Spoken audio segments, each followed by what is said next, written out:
The Galactic Council chamber stood silent for the first time in 3 centuries. Emily Martinez, humanity's final representative, placed her data tablet on the crystalline podium with deliberate care. Across the circular hall, Ambassador Erling Nordstrom of the Human Defense Fleet stood at attention, his uniform crisp despite the weight of the moment.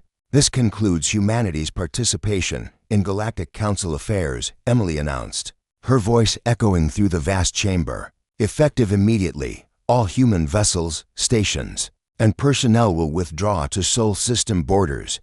The assembled aliens erupted into chaos. The Vraxian delegate, a towering reptilian creature, slammed his 6-fingered hand against his console. "You cannot simply abandon your responsibilities.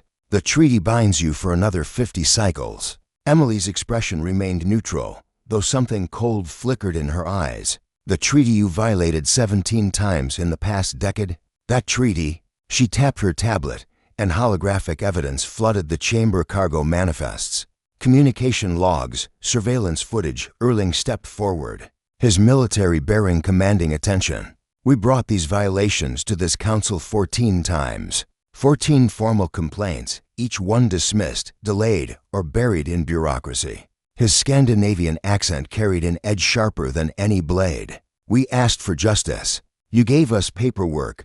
The Mithrani ambassador, a flowing energy being of pure light, pulsed with agitation. "But the trade routes, the defensive pacts, without human participation, the entire eastern quadrant will collapse." "Then you should have considered that," Emily replied quietly, "before you allowed the Krell Consortium to raid our colony ships, before you ignored the kidnapping of human children from Proxima Station, before you vetoed our proposal to ban biological weapons after they were used against New Perth." The chamber fell silent. The massacre at New Perth was still fresh to million human colonists dead from an engineered plague, and the council had ruled it an internal matter to avoid offending the perpetrators. Erling pulled up another hologram, showing a young girl's face. "This is Sophia Chen, age 7. She was taken from Proxima Station 3 years ago. We provided evidence. We provided testimony. We provided the location of the trafficking ring." His jaw tightened. "The council ruled we had insufficient proof to violate Zephyros' sovereignty. We found her body last month." Several delegates shifted uncomfortably.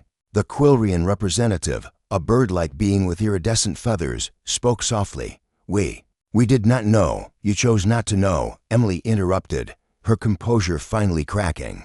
Every time humans were the victims, suddenly evidence wasn't good enough. Testimony wasn't credible.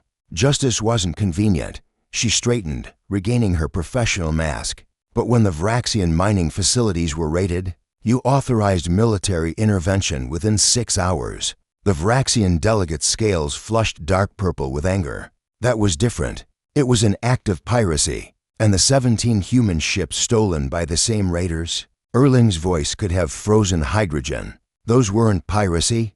Your species is too aggressive," the Mithrani ambassador argued. "Too quick to resort to violence. The council feared human military expansion, so you hamstring us instead." Emily collected her tablet.